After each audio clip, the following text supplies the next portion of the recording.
है न्यूक्लियस से। ये न्यूक्लियस के ऊपर ये देखो ऐसी ऐसी कवरिंग बन जाती है न्यूक्लियस के ऊपर, ऐसे न्यूक्लियस के ऊपर ऐसे लेयर बन जाती है और इस लेयर को क्या बोलते हैं, एंडोप्लाज्मिक रेटिकुलम। ठीक है जी। और ये जो एंडोप्लाज्मिक रेटिकुलम है ये दो तरह का होता है, it is of two types. ये दो तरह का होता है, एक होता है RER, एक होता है SER। RER का मतलब होता है रफ एंडोप्लाज्मिक रेटिकुलम और SER का मतलब होता है स्मूथ एंडोप्लाज्मिक रेटिकुलम। बिल्कुल अंजलि जी, बिल्कुल सही बताया। अब इनका डिफरेंस करेंगे। जो रफ है, रफ से पता चल रहा है कि रफ वो होता है जिसके ऊपर राइबोसोम्स है। ये RER रफ इसलिए होता है क्योंकि इसमें राइबोसोम्स पड़े होते हैं, इसके ऊपर क्या पड़े होते हैं, राइबोसोम, और उन्हीं राइबोसोम्स की वजह से ये ऊपर से रफ दिखाई देता है। ठीक है, लेकिन स्मूथ में राइबोसोम्स नहीं होते, तो स्मूथ वाले में राइबोसोम्स क्या होते हैं, एब्सेंट होते हैं। ठीक है, उसके अलावा अब क्योंकि यहाँ पे राइबोसोम बन रहा है तो इसलिए ये क्या बनाता है, मेक राइबोसोम्स, यही बनाता है राइबोसोम्स, राइबोसोम्स बनाता है। और राइबोसोम्स का काम क्या है, प्रोटीन बनाना, मेक प्रोटीन। ये क्या करता है जी, प्रोटीन बनाता है। अब क्योंकि SCR में तो राइबोसोम होते ही, है ना, SCR में तो राइबोसोम्स होते ही नहीं है, तो ये क्या करेगा जी, फिर ये लिपिड्स बनाता है। ये क्या बनाता है, लिपिड्स। लिपिड्स भी एक ऐसे ऐसा वो केमिकल है जो हमारी बॉडी में मिलता है, बायोमोलिक्यूल। बायोमोलिक्यूल का मतलब होता है ऐसा मोलिक्यूल, ऐसा केमिकल जो लाइफ बनाता है, जो क्या बनाता है, लाइफ, जिससे लाइफ चलती है। ग्लूकोज, प्रोटीन, स्टार्च, फैट, ये जितने भी लिक्विड है इनको बायोमोलिक्यूल्स बोला जाता है, क्योंकि ये ऐसे मोलिक्यूल्स हैं जिससे लाइफ बनती है, बायो मतलब लाइफ। ठीक है जी। तो ये प्रोटीन बनाता है, उसके बाद सिर्फ बनाता नहीं है, प्रोटीन को ट्रांसपोर्ट भी करता है, ट्रांसपोर्ट प्रोटीन, ये प्रोटीन को ट्रांसपोर्ट भी करता है, लेकिन ये सिर्फ प्रोटीन को स्टोर करता है, स्टोर प्रोटीन ओनली, प्रोटीन को क्या करता है जी, स्टोर करता है बस। तो ये डिफरेंस है RER में और SCR में। RER मतलब रफ एंडोप्लाज्मिक रेटिकुलम, SCR मतलब स्मूथ एंडोप्लाज्मिक रेटिकुलम।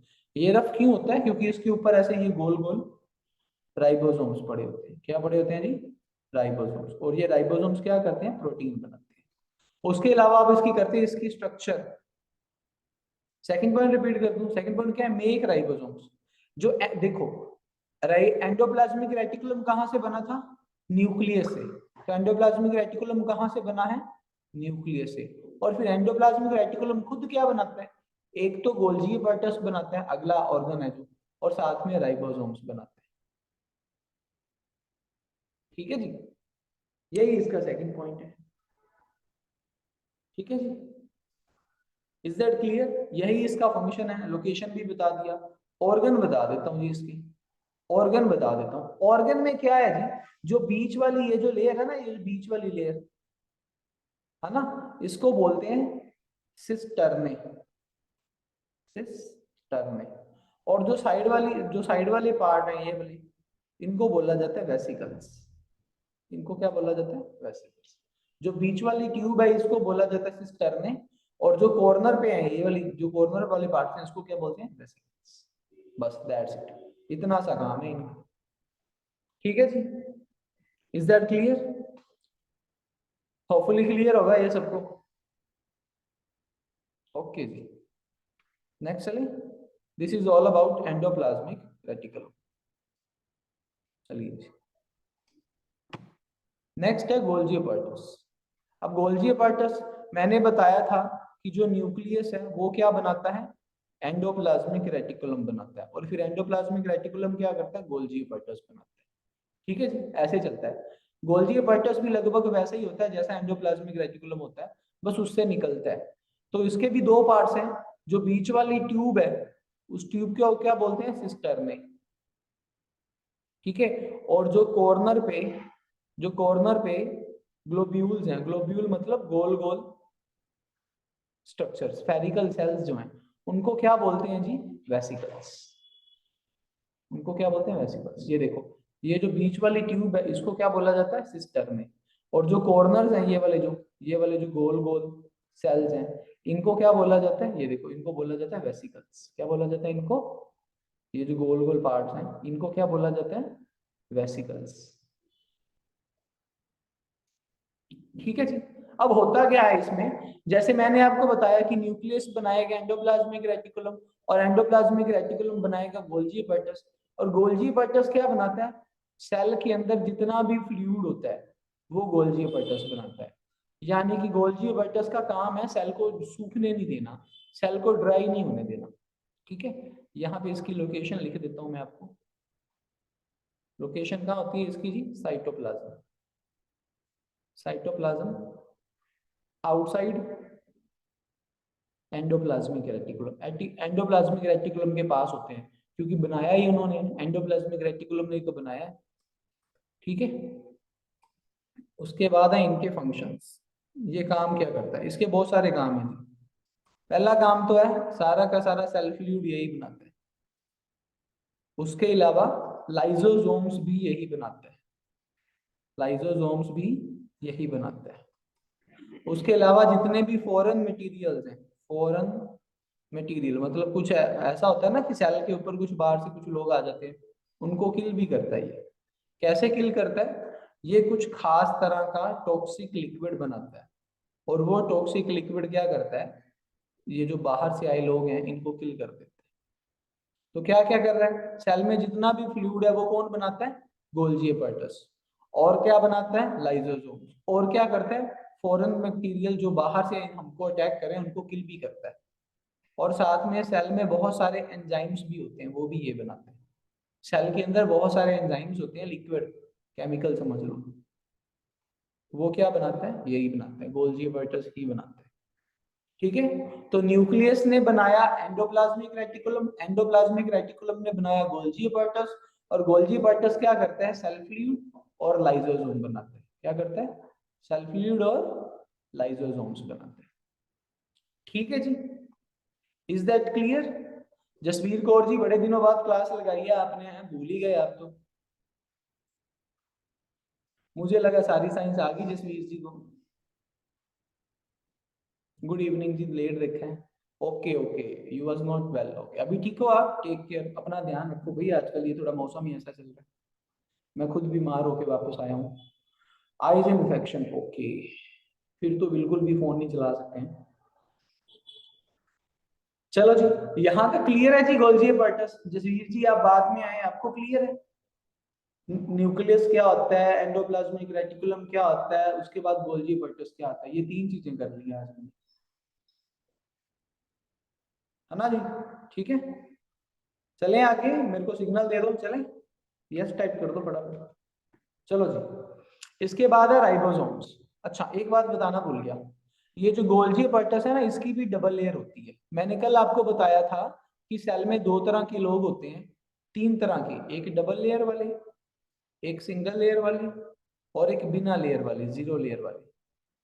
तो nucleus, endoplasmic reticulum, mitochondria, Golgi apparatus और प्लास्टिड, ये सारे डबल लेयर वाले होते हैं।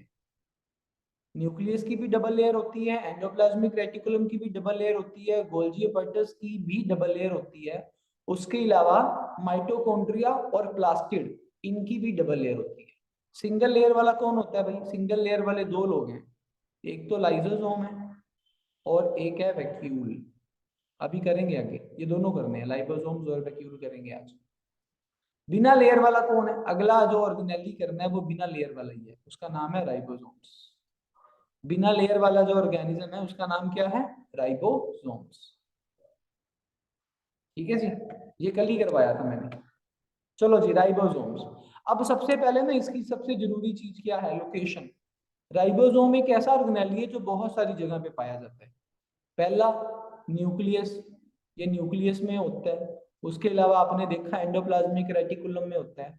उसके अलावा ये माइटोकॉन्ड्रिया में भी मिलता है। ठीक है, माइटोकॉन्ड्रिया के अलावा ये प्लास्टिड में भी होता है जी। प्लास्टिड, फिर आगे प्लास्टिड की टाइप है वो भी बताऊंगा। तो राइबोसोम जो है ये एक ऐसा ऑर्गेनेल है जो बहुत सारी जगह पे मिलता है, न्यूक्लियस, एंडोप्लाज्मिक रेटिकुलम, माइटोकॉन्ड्रिया और प्लास्टिड में भी। ठीक है जी। अब और राइबोसोम्स जो है ये काम क्या है इसका? ये प्रोटीन फैक्ट्री बोलते हैं इसको, प्रोटीन बनाता है। नो लेयर, ये ऐसा ऑर्गेनिज्म है जिसकी कोई लेयर नहीं होती, ठीक है। और जो प्रोकैरियोट्स है उसमें ये छोटा होता है, जो प्रोकैरियोटिक सेल है उसमें स्मॉलर होता है, छोटा होता है। लेकिन जो यूकैरियोटिक सेल है उसमें बड़ा राइबोसोम होता है, उसमें लार्जर राइबोसोम होता है, बड़े साइज का राइबोसोम होता है, ठीक है जी। अब पता चल गया राइबोसोम एक ऑर्गेनेली है जो प्रोटीन बनाता है। प्रोकैरियोट्स में भी होता है, यूकैरियोट्स में भी होता है। प्रोकैरियोट्स में स्मॉल साइज का होता है, यूकैरियोट्स में बड़े साइज का होता है, ठीक है जी। लोकेशन बता दी। अब करते हैं जी इसके फंक्शन। फंक्शन में क्या है जी, फंक्शन में इसका एक ही काम है, मेक प्रोटीन। पहला काम क्या है, प्रोटीन बनाना। दूसरा काम क्या है, प्रोटीन स्टोर करना। तीसरा काम क्या है जी, प्रोटीन ट्रांसपोर्ट करना। बस,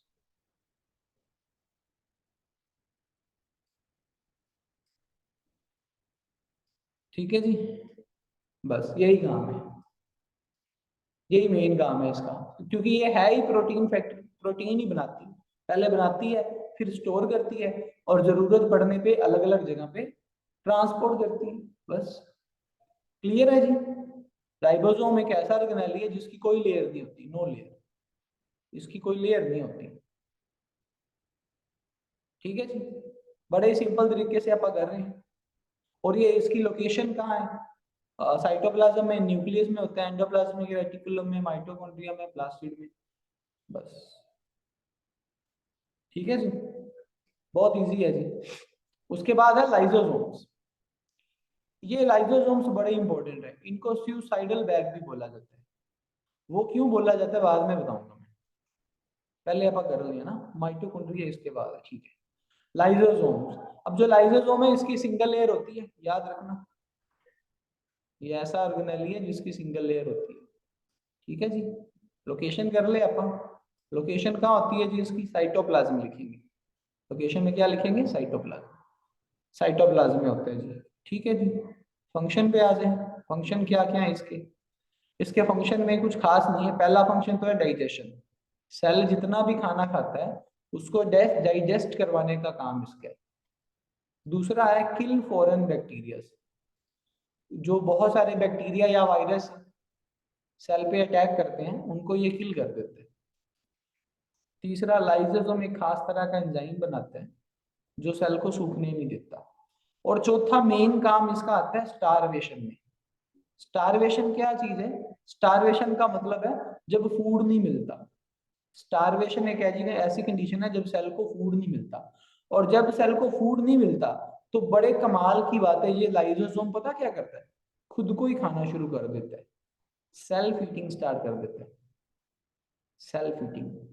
इसीलिए इसको क्या बोला जाता है जी, सुसाइडल बैग। इसीलिए इसको क्या बोला जाता है, सुसाइडल बैग। क्योंकि स्टारवेशन के दिनों में, स्टारवेशन का मतलब होता है भूख व्रत, जब खाना नहीं होता सेल के पास, तब लाइसोसोम क्या करते हैं, एक दूसरे को खाना शुरू कर देते हैं। That is why they are called suicidal bags. उसके अलावा एक लेयर होती है इनकी, ठीक है जी, साइटोप्लाज्म में पड़े होते हैं। काम क्या क्या इनका, डाइजेशन करवाते हैं, फॉरेन बैक्टीरिया को किल करते हैं, एंजाइम बनाते हैं। और भूख हड़ताल के दिनों में, जब भूख हड़ताल होती है, जब खाना नहीं मिलता, तो खुद को ही खा जाते हैं। चलो जी।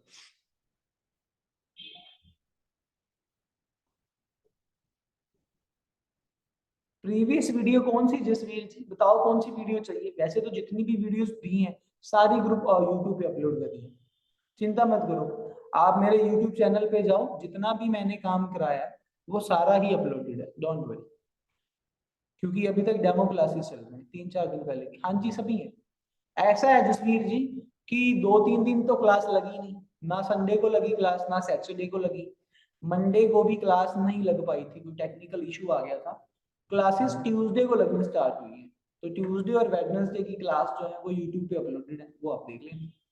बुधवार, वीरवार और शुक्रवार 3 दिन की क्लासेस है।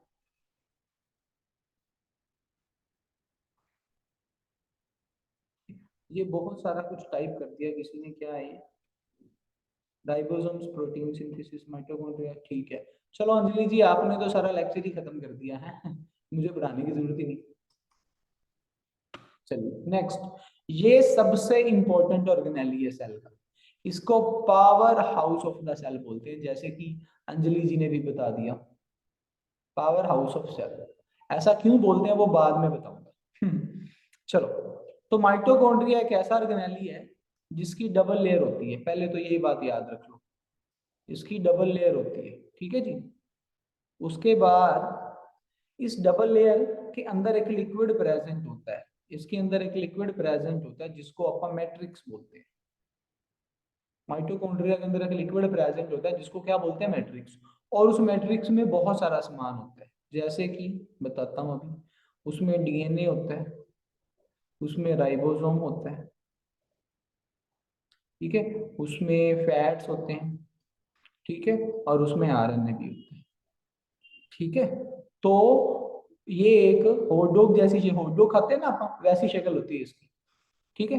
उसके अलावा इसकी बॉडी बताता हूँ, ये जो फिंगर लाइक स्ट्रक्चर है ना, ऐसे ये जो फोल्ड बने हुए हैं, ये वाले जो फोल्ड बने हुए हैं, उंगलियां बनी हुई हैं ऐसी, इन फिंगर्स को बोलते हैं सिस्टर में, क्रिस्टा, सॉरी, क्या बोलते हैं, क्रिस्टा। क्रिस्टल नहीं है, ये एल नहीं है, ये ई है, क्रिस्टा बोलते हैं। हाँ हाँ बिल्कुल, मेरे को तो भूख लगने लगी, चलो कोई बात नहीं, ठीक है। मैट्रिक्स क्या होता है, जो लिक्विड प्रेजेंट होता है इसमें, उसमें डीएनए भी होते हैं, ग्रैन्युअल्स होते हैं, फैट होता है, राइबोसोम्स होते हैं, ठीक है। और ये जो फोल्ड है, ये अंदर वाली लेयर बनाती है, ये भी याद रखना, ये जो फोल्ड है कौन बनाती है, इनर लेयर। बाहर वाली लेयर थोड़ी हार्ड होती है, वो नहीं बनाती, इनर लेयर सॉफ्ट होती है, वो बनाती है। अब आते हैं इसके फंक्शंस पे, इसके फंक्शंस तो इतने जरूरी है ना जी, क्या ही बताऊं मैं। तो फंक्शन में सबसे पहला इसका काम है रेस्पिरेशन, शायद मैंने बायो में करवाया भी हुआ है ये, शायद आपको याद होगा। हम, अब रेस्पिरेशन क्या होती है, जो भी हम खाना खाते हैं उसका ये केमिकल फॉर्मूला होता है, ग्लूकोज। इस ग्लूकोज को जब हम सांस लेते हैं ना, तो ऑक्सीजन ऑक्सीजन इस ग्लूकोज को तोड़ना शुरू कर देती है, और तोड़ने के बाद इसको CO2 H2O और ATP में कन्वर्ट कर देती है। ये एक तरह की एनर्जी है, इसीलिए माइटोकॉन्ड्रिया को power house of the cell बोला जाता है। क्यों? क्योंकि ग्लूकोज को तोड़ के जो एनर्जी मिलती है वो यहीं पे मिलती है, ग्लूकोज को तोड़ने के बाद जो एनर्जी मिलती है वो यहीं पे मिलती है। लेकिन इसमें एक बड़ी ध्यान देने वाली बात है, ये सारी रिएक्शन यहाँ पे नहीं होती। एटीपी की फुल फॉर्म अभी बताते हैं जी, एटीपी की फुल फॉर्म होती है, एटीपी की फुल फॉर्म है जी एडिनोसिन ट्राइफॉस्फेट, नोट कर लो, एडिनोसिन ट्राइफॉस्फेट। और ये एक केमिकल होता है जो कि एनिमल्स में भी पाया जाता है एज वेल एज प्लांट्स में भी पाया जाता है, ठीक है, याद करो। अब मैं क्या बता रहा था कि ये जो पूरी रिएक्शन है ना, ये एक बार में नहीं होती, ये 2 स्टेप्स में होती है, 2-3 स्टेप्स में, ठीक है। इसका जो पहला स्टेप है वो कुछ इस तरह का होता है जिसको ग्लाइकोलाइसिस बोलते हैं। ग्लाइकोलाइसिस, ग्लाइकोलाइसिस का मतलब होता है ग्लूकोज को तोड़ना, ग्लाइकोलाइसिस का मतलब होता है ग्लूकोज तोड़ना। सबसे पहले ग्लूकोज को तोड़ा जाता है, ये जो C6H12O6 है ना, इसको तोड़ देते हैं पायरुविक एसिड में, पायरुविक एसिड। इस, और जो ये स्टेप है, ये स्टेप साइटोप्लाज्म में होता है। ये वाला जो पहला स्टेप है जिसका नाम ग्लाइकोलाइसिस है, ये जो ग्लाइकोलाइसिस है ये माइटोकॉन्ड्रिया में नहीं होता, ये साइटोप्लाज्म में होता है। बड़ा इंपॉर्टेंट क्वेश्चन है आ सकता है कि ग्लाइकोलाइसिस कहाँ होता है, साइटोप्लाज्म में। उसके बाद इस पायरुविक एसिड को एनर्जी में कन्वर्ट करा जाता है, CO2 H2O और AT में कन्वर्ट करा जाता है। ये जो सेकंड स्टेप है, ये स्टेप होता है माइटोकॉन्ड्रिया में, ये स्टेप कहाँ होता है जी, माइटोकॉन्ड्रिया में। और इसीलिए माइटोकॉन्ड्रिया को power house of the cell बोला जाता है, क्योंकि जितनी भी एनर्जी है वो माइटोकॉन्ड्रिया में आके बनती है। ये बहुत इंपॉर्टेंट है, आई होप सबको समझ आया होगा। जो खाना हम खाते हैं उसमें से एनर्जी बनती है, और ये एनर्जी 2 स्टेप्स में बनती है। पहला स्टेप होता है ग्लाइकोलाइसिस, जो कि होता है साइटोप्लाज्म में, और दूसरा स्टेप होता है जिसमें पायरुविक एसिड से एनर्जी बनाई जाती है, ये स्टेप होता है माइटोकॉन्ड्रिया। ये स्टेप कहाँ होता है, माइटोकॉन्ड्रिया में। नीलम जी, अंजलि जी, क्लियर हुआ? जसवीर जी को तो हो गया, उनका मैसेज तो आ गया। ठीक है, ये बहुत इंपॉर्टेंट है, ये स्लाइड का तो स्क्रीनशॉट ले लो आप, ये बहुत इंपॉर्टेंट स्लाइड है। नेक्स्ट, उसके बाद है जी प्लास्टिड। अच्छा, अब एक बात और जरूरी बताना भूल गया, जो माइटोकॉन्ड्रिया है ना, नहीं बता दिया, ठीक है, हाँ पावर हाउस ऑफ, ठीक है। अब आते हैं प्लास्टिड पे। अब जो प्लास्टिड है जी, ये तीन तरह का होता है मेनली। ठीक है, पहला है ल्यूकोप्लास्ट, दूसरा है क्रोमोप्लास्ट, और तीसरा लास्ट यहाँ पे ये लिखा हुआ क्लोरोप्लास्ट। अब इनमें फर्क क्या आप पूछोगे? जो ल्यूकोप्लास्ट है ये कलरलेस होता है, इसका कोई कलर नहीं होता। जो क्रोमोप्लास्ट है ये कलर्ड होते हैं, लाल पीले कुछ भी हो सकते हैं, ब्राउन। जो क्लोरोप्लास्ट है ये हमेशा ही ग्रीन कलर का होता है, बस लिक्विड है और कुछ नहीं है। और सॉरी, ऑर्गन है, इस ऑर्गन के अंदर लिक्विड होता है। और ये क्लोरोप्लास्ट वही ऑर्गन है जिसमें क्लोरोफिल नाम का लिक्विड होता है जो कि ग्रीन होता है, और उसी की वजह से जो प्लांट्स हैं वो भोजन बनाते हैं अपना, जिसको फोटोसिंथेसिस बोलते हैं। फोटोसिंथेसिस, पंजाबी में इसको बोलते हैं प्रकाश संश्लेषण क्रिया, प्रकाश संश्लेषण क्रिया। ठीक है, तो प्लास्टिड कहाँ होते हैं जी? प्लास्टिड सिर्फ और सिर्फ प्लांट में होते हैं, एनिमल्स में नहीं होते, एनिमल्स में नहीं होते। इसीलिए जो एनिमल्स हैं वो फूड फोटोसिंथेसिस नहीं करते। ठीक है, अब जो ल्यूकोप्लास्ट है वो आगे टाइप है उनकी भी, एट्रियोप्लास्ट, प्रोप्लास्टिड। ठीक है, और ल्यूकोप्लास्ट की आगे ये टाइप नीचे लिखी हुई, ये रही प्रोटीनोप्लास्ट। ठीक है, एलियोप्लास्ट। जो अमाइलोप्लास्ट है ना, ये सारे, ये जो एक दो तीन ये हैं, ये ल्यूकोप्लास्ट की एग्जांपल है। ये जो तीन नीचे लिखे हैं ये ल्यूकोप्लास्ट है। प्रोटीन प्लास्ट का मतलब है ऐसे ल्यूकोप्लास्ट जो प्रोटीन स्टोर करते हैं। क्या करते हैं? प्रोटीन स्टोर करते हैं। एलियोप्लास्ट का मतलब है जो फैट स्टोर करते हैं। क्या स्टोर करते हैं जी? फैट स्टोर करते हैं। और अमाइलोप्लास्ट का मतलब है जो स्टार्च और ग्लूकोज स्टोर करते हैं। क्या स्टोर करते हैं? स्टार्च और ग्लूकोज स्टोर करते हैं। तो कहने का मतलब जो ल्यूकोप्लास्ट है उसका एक ही काम है, फूड को स्टोर करना, फूड को स्टोर करना। और इसकी अलग अलग टाइप्स हैं, स्टार्च को स्टोर करने वाले अलग हैं, फैट को स्टोर करने वाले अलग हैं, और प्रोटीन को स्टोर करने वाले अलग हैं। हाँ जी, हाँ जी, ठीक है जी, क्लियर है। और उसके बाद आते हैं क्रोमोप्लास्ट। ये जो क्रोमोप्लास्ट है ना, ये इनमें दो लिक्विड होते हैं। एक का नाम है जेंथोफिल, जेंथोफिल, ये अपने याद करना है। और दूसरे लिक्विड का नाम है कैरोटीन। जेंथोफिल जो है वो फूड बनाने में हेल्प करता है, और जो कैरोटीन है ये फूड को रेड कलर देता है। जैसे मान लो कैरेट है, ठीक है, मिर्च है, मिर्ची है, जितने भी फूड जो रेड कलर के होते हैं वो कैरोटीन की वजह से होते हैं। वो किसकी वजह से होते हैं? कैरोटीन की वजह से। कैरोटीन एक एक टाइप का क्रोमोप्लास्ट है जो प्लांट्स को कलर देता है, जो प्लांट्स को क्या देता है? कलर देता है। ठीक है जी, नोट कर लीजिए। उसके बाद लास्ट में आ गया क्लोरोप्लास्ट। और ये जो ग्रीन सी स्ट्रक्चर है, हरी स्ट्रक्चर है, ये भी क्लोरोप्लास्ट की ही है। ये जो ग्रीन स्ट्रक्चर है ना, ये भी क्लोरोप्लास्ट की है। ये भी किसकी है? क्लोरोप्लास्ट की। अब मैं आपको बताना चाहता हूँ कि ये जो प्लास्टिड है ये डबल लेयर वाला होता है। लास्ट 10 मिनट्स पड़े अपनी क्लास के, फटाफट खत्म करेंगे इसको। ये जो प्लास्टिड है इसकी 2 लेयर्स होती है,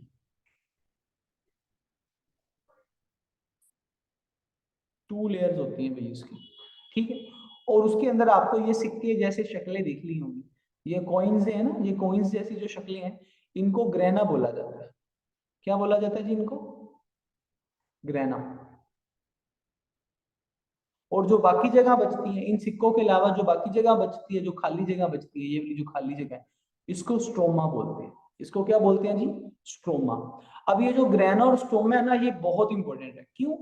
क्योंकि जो खाना है ना, जो प्लांट जो खाना बनाते हैं वो सिर्फ सुबह सुबह काम नहीं होता, वो काम 2 स्टेजेस में होता है। आधी फोटोसिंथेसिस होती है सुबह, जो कि ग्रहणा में होती है। जितना खाना सुबह प्लांट बनाते हैं वो डे टाइम होता है, और वो सारा काम कहाँ होता है? ग्रहणा में। और ग्रहणा में क्या होता है, आपको जान के बड़ी हैरानी होगी कि ग्रहणा जो है उसमें क्या होता है, सनलाइट की हेल्प से पानी को तोड़ के हाइड्रोजन और ऑक्सीजन बना देते हैं। सुबह सुबह प्लांट्स क्या करते हैं कि प्लांट्स में जितना भी पानी होता है ना, उसको तोड़ के हाइड्रोजन और ऑक्सीजन बना देते हैं, और ये वही ऑक्सीजन है जो वो सांस लेने के लिए हमें दे देते हैं। ठीक है। अब आप बोलोगे कि स्ट्रोमा में क्या आता है? स्ट्रोमा में जो काम होता है वो रात को होता है। जो स्ट्रोमा है उसमें जो काम होता है वो कब होता है? नाइट में। अब आप बोलोगे नाइट में क्या होता है? नाइट में जितनी भी कार्बन डाइऑक्साइड है उसको तोड़ के ग्लूकोज बना दिया जाता है। बस इतना याद कर लो। फोटोसिंथेसिस के 2 स्टेप्स होते हैं। एक स्टेप शाम को सुबह होता है, एक स्टेप जो है वो रात को होता है। एक स्टेप सुबह, एक स्टेप रात को। सुबह जो काम होता है वो ग्रहणा में होता है। सुबह जो फोटोसिंथेसिस होती है वो कहाँ होती है? ग्रहणा में। ग्रहणा में क्या होता है जी? सनलाइट की हेल्प से पानी को तोड़ दिया जाता है हाइड्रोजन और ऑक्सीजन में। पानी को तोड़ दिया जाता है हाइड्रोजन और ऑक्सीजन में। और फिर रात को क्या होता है? रात को जितना भी फोटोसिंथेसिस होती है वो होती है स्ट्रोमा में। कहाँ होती है जी? स्ट्रोमा में। और स्ट्रोमा में क्या होता है जी? जितनी भी कार्बन डाइऑक्साइड प्लांट के अंदर है उसको ग्लूकोज में कन्वर्ट कर दिया जाता है। उसको क्या कर देते हैं? ग्लूकोज में कन्वर्ट कर दिया जाता है। ठीक है। रात को क्या होता है प्लांट में? एक बड़ी, आप लोगों ने स्टोमेटा पढ़ा होगा। स्टोमेटा क्या होते हैं? प्लांट के जो पत्ते होते हैं ना उनमें छोटे छोटे होल्स होते हैं, लीफ के अंदर छोटे छोटे होल्स होते हैं, और उन्हीं होल्स की वजह से ऑक्सीजन और कार्बन डाइऑक्साइड का आदान प्रदान होता है। बट रात को क्या होता है? एट नाइट, रात को ये स्टोमेटा जो है वो क्लोज हो जाते हैं। उसका मतलब है कि रात को स्टोमेटा बंद हो जाते हैं, जिसकी वजह से प्लांट्स जो हैं वो हमें ऑक्सीजन नहीं देते और ना ही कार्बन डाइऑक्साइड लेते हैं। तो इसका मतलब इसीलिए बोला जाता है कि रात को प्लांट्स के अंदर नहीं जाना चाहिए। ऐसा इसलिए बोलते हैं कि रात को प्लांट्स के पास नहीं जाना चाहिए, क्योंकि उसका एक बड़ा तकड़ा लॉजिक है। क्या लॉजिक है? ये को जो भी स्टूडेंट है प्लीज डोंट डू इट। ये एक प्रोफेशनल क्लास है, आप जो भी कर रहे हो ऊपर आपका नाम आ रहा है, ठीक है, तो ऐसा मत करिए। ठीक है। तो मैं क्या बता रहा था कि जो प्लांट्स हैं उनके पास रात को क्यों नहीं जाना चाहिए? क्योंकि रात को प्लांट्स के जो स्टोमेटा वो बंद हो जाते हैं, और बंद होने की वजह से जितनी भी ऑक्सीजन वो हमें देते हैं ना वो देना बंद कर देते हैं रात को। तो रात को प्लांट्स हमें ऑक्सीजन नहीं देते, इसीलिए प्लांट्स के पास रात को नहीं जाना चाहिए। ठीक है। देखो पुराने टाइम पे भी हमारी कितनी साइंस स्ट्रॉन्ग थी, है ना। अब आप लोगों को तो पता नहीं था कि स्टोमेटा क्या होता है, इसलिए वो बोल देते थे कि रात को प्लांट्स के पास नहीं जाना, प्लांट्स में भूत होते हैं। ऐसा कुछ नहीं होता।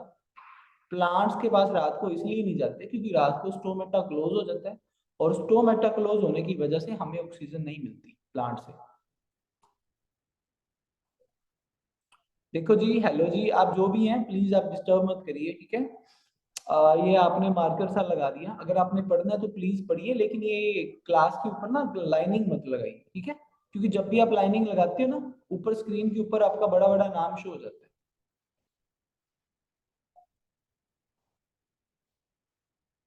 चलो जी ठीक है, एक छोटी सी डिस्टर्बेंस आ गई थी। ये क्लियर हुआ प्लास्टिड? ये भी बहुत इंपॉर्टेंट है जी। आप सब लोगों को प्लास्टिड क्लियर है जी? चलिए आगे। चलो, इसका एक बार स्क्रीनशॉट मत लेना फिर। अब देखो ये बेवकूफ ने सारी जगह कर दिया। इसको इरेज करना, अब ये इरेज भी नहीं हो रहा। चलो कोई बात नहीं। ठीक है जी। उसके बाद है जी वैक्यूल। वैक्यूल भी काफी इंपॉर्टेंट ऑर्गेनेली है। वैक्यूल में भी सिंगल लेयर होती है, वैक्यूल की भी सिंगल कवरिंग होती है, और उस कवरिंग को बोलते हैं टोनोप्लास्ट। वैक्यूल की जो कवरिंग है उसको क्या बोला जाता है जी? टोनोप्लास्ट। ठीक है। अब यहाँ पे पढ़ते हैं वैक्यूल क्या है। Vacuole is a structure inside the cell that contain cell fluid surrounded by a single membrane called transport। Tonoplast. तो जो वैक्यूल है उसकी सिंगल लेयर होती है, सिंगल कवरिंग होती है, उस सिंगल कवरिंग को क्या बोलते हैं जी अपन? टोनोब्लास्ट। ठीक है। अब इसका काम क्या है? वैक्यूल जो है वो एक मल्टीपर्पज ऑर्गन है। वैक्यूल जो है वो एक मल्टीपर्पज ऑर्गन है। कैसे? ये फूड भी स्टोर करता है, अलग अलग काम करता है। उसके अलावा ये बैक्टीरिया, फॉरेन बैक्टीरिया जो होते हैं उनको भी किल करता है। उसके अलावा ये मटेरियल एक्सचेंज भी करता है। मतलब कि सेल के अंदर जो कुछ भी आना है या जो कुछ भी बाहर जाना है वो इसके हेल्प से होता है। ठीक है, क्लियर? तो एक तरह का ये प्लांट का स्टोर रूम है। वैक्यूल जो है वो क्या है? प्लांट का स्टोर रूम एक तरह कैसे कह सकते हैं। जो कुछ भी एक्स्ट्रा होता है वो इसी वैक्यूल में सेव कर दिया जाता है। ठीक है जी, इज दैट क्लियर? यहां तक आइए, आई होप आपको क्लियर हुआ होगा। लास्ट, ये बिल्कुल लास्ट ऑर्गन है, इसके बाद अपने टॉपिक जो है वो खत्म हो जाएंगे, चैप्टर भी खत्म हो जाएगा अपना पहला। Cell inclusion. बहुत सारी चीजें सेल में ऐसी होती हैं जो सेल का ऑर्गन नहीं होती, सेल का हिस्सा नहीं होती, लेकिन फिर भी सेल में आ जाती है। उसको क्या बोला जाता है जी? Cell inclusion. ऑस्मोसिस डिफ्यूजन क्या होता है? जसवीर जी आपने कल वाली क्लास मिस कर दी, उसमें है, तो आप यूट्यूब पे जाके देख लेना, जो कल की डेट की क्लास है उसमें करवाया हुआ है अच्छे से। और अगर फिर भी ना आए तो बता देना, मैं दोबारा से व्हाट्सएप ग्रुप में ऑडियो मैसेज बना के भेज दूंगा। कल वाली क्लास सर्च कर लेना, उसमें उसमें दिया हुआ। तो सेल इंक्लूजन क्या है? कुछ भी एक्स्ट्रा फ्लूइड जो सेल में आ जाता है, जो सेल जिसको सेल की जरूरत, जिसकी सेल को जरूरत नहीं है, उसको क्या बोलते हैं? Cell inclusion. सिंपल। ये देखो, within the cytoplasm of prokaryotic cells several kind of reserve deposits known as inclusion. Reserve deposit मतलब ऐसा कुछ जो ऐसे जमा रहता है, सेल के अंदर जमा हो जाता है। सेल में accumulate certain nutrients when they are plentiful and use them। Cell क्या करता है? बहुत सारी चीजों को ना स्टोर कर लेता है और तब यूज करता है जब उसको उसका टाइम, और बाद में उसको यूज कर लेता है। जैसे हमारा फूड हो गया, हम भी तो ऐसे करते हैं ना, काफी सारा खा लेते हैं तो आधा सेव हो जाता है हमारी बॉडी में, ताकि जब जरूरत पड़ेगी तब काम आ जाए। Some inclusions are common to a wide variety of bacteria, whereas other are limited to a small। अब इसमें वो बहुत सारे बैक्टीरियाज भी आते हैं। ये जो सेल इंक्लूजन है, इसमें कुछ बैक्टीरियाज भी आते हैं। बैक्टीरिया भी तो सेल के अंदर आ सकते हैं। अब उसमें कुछ गुड बैक्टीरिया होते हैं, कुछ बैक्टीरिया अच्छे भी होते हैं, हमारा फायदा कराते हैं, और कुछ होते हैं बैड बैक्टीरिया जो हमें बीमार करते हैं। ठीक है जी। तो ये दोनों तरह की चीजें जो सेल का हिस्सा नहीं है। सेल इंक्लूजन क्या है? ऐसी चीज, ऐसा लिक्विड जो सेल का पार्ट नहीं है लेकिन फिर भी सेल में ऐड हो गया। ठीक है, क्लियर? ठीक है, अभी ये क्वेश्चन स्टार्ट हो गए, ये भी अब पापा कल कल ही करेंगे, अभी हो नहीं पाएगा, क्योंकि एक तो मुझे ये रेस करना पड़ेगा जो वो सारा करके। ठीक है, तो लास्ट 30 मिनट्स है, लास्ट 30 मिनट में एक छोटा सा टॉपिक है वो करवा देता हूँ, सेंट्रोजोम।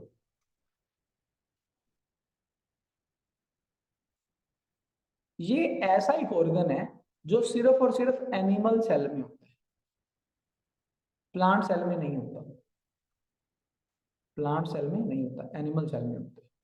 ठीक है, और इसका काम क्या होता है? इसका फंक्शन होता है सेल डिवीजन कराना। ये सेल को डिवाइड करने में हेल्प करता है।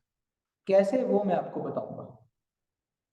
जैसे मान लो ये एक सेल है, अब सेल के अंदर न्यूक्लियस होता है। सबसे पहले जो सेल है ना, वो अपने दो न्यूक्लियस बना लेते हैं ऐसे, और इसमें सेंट्रोजोम क्या करता है?